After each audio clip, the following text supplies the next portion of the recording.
Faire fructifier ses biens à court ou long terme, savoir gérer les risques et rester calme en temps de crise, c'est la base de l'investissement, n'est-ce pas? Eh bien, pas forcément. Il existe un autre facteur qui gagne de plus en plus de visibilité de nos jours. Quels impacts nos investissements produisent-ils sur la planète? Saviez-vous qu'il est possible d'utiliser l'investissement pour améliorer le monde, et ce dans bien des domaines? Voici l'histoire vraie d'un groupe d'investisseurs qui, un jour, a décidé d'utiliser son poids en tant qu'actionnaire pour faire bouger l'industrie pétrolière et la mettre sur la voie d'un développement plus vert. Follow-this est un mouvement d'actionnaires verts dans le monde des géants pétroliers. Cela peut sembler contre-intuitif, mais nous sommes persuadés qu'il faut compter avec l'industrie pétrolière pour accélérer la transition énergétique et avoir une chance d'enrayer le changement climatique. Dutch activist Mark van Baal wanted oil companies to change their policies, so he came up with an out-of-the-box idea. He bought shares in one of the biggest oil companies in the world, Shell, and became a so-called activist investor. Notre objectif, c'est que les actionnaires encouragent et au besoin forcent l'industrie pétrolière à respecter les accords de Paris sur le climat, pour cesser d'investir dans la découverte de gisements de pétrole et de gaz et se tourner vers les énergies renouvelables. So buy into the company and kind of influence them from within.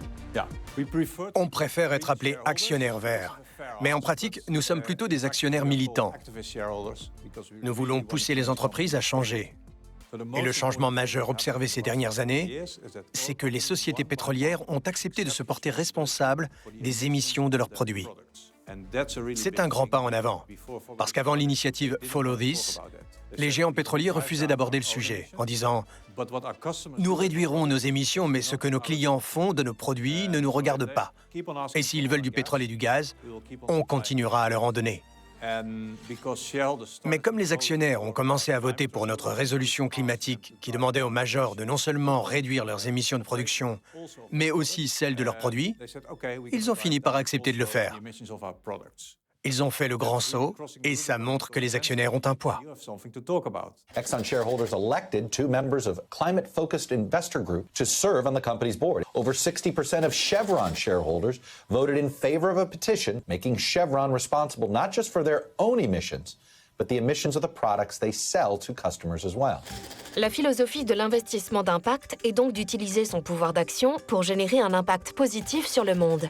Si les parts d'un seul investisseur ne suffisent souvent pas à modifier la politique d'une entreprise, en s'unissant, les investisseurs peuvent se faire entendre, comme c'est le cas pour Follow This. Toutefois, l'investissement militant n'est pas le seul moyen d'avoir un impact positif. Souvenez-vous, lorsque l'on détient des actions dans une entreprise, nous possédons une part de cette entreprise. Par conséquent, si vous êtes un investisseur actif, vous pouvez éviter d'acheter des actions d'une entreprise qui ne correspond pas à vos valeurs, ou encore acheter spécifiquement celles des entreprises que vous voulez soutenir. Le Green Tech Festival de Berlin où nous sommes en ce moment est un événement que j'ai cofondé il y a 3 ans. Je suis un des premiers investisseurs en Formule E. Quand j'ai vu une course de Formule E à Berlin, j'ai trouvé ça vraiment dommage de ne pas en profiter pour organiser une foire aux technologies vertes en parallèle du circuit. Le Green Tech Festival prône l'impact positif.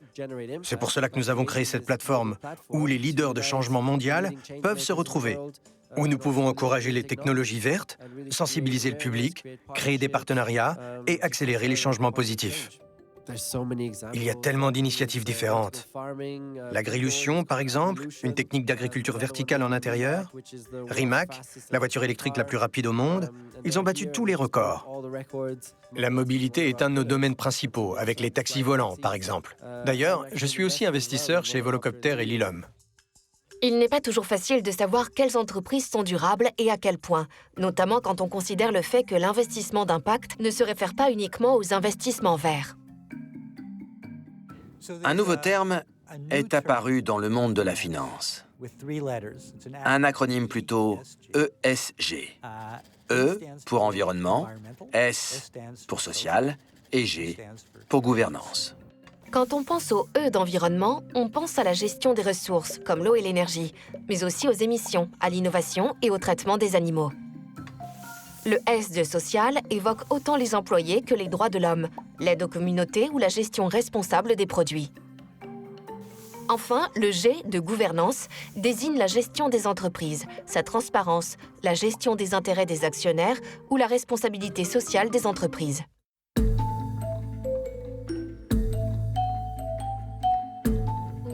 On peut éviter d'investir dans certaines entreprises dès lors qu'on se dit que dans un avenir idéal, on préférerait que ce genre d'entreprise n'existe pas.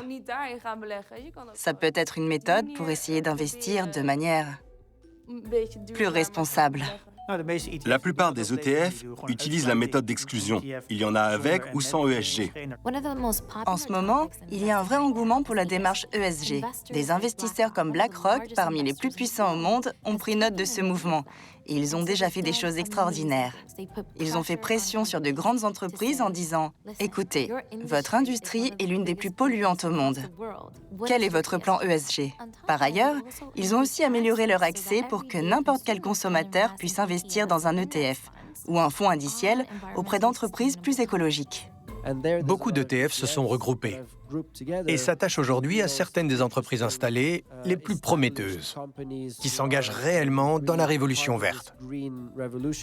Et pour l'instant, ces ETF ont donné d'excellents résultats.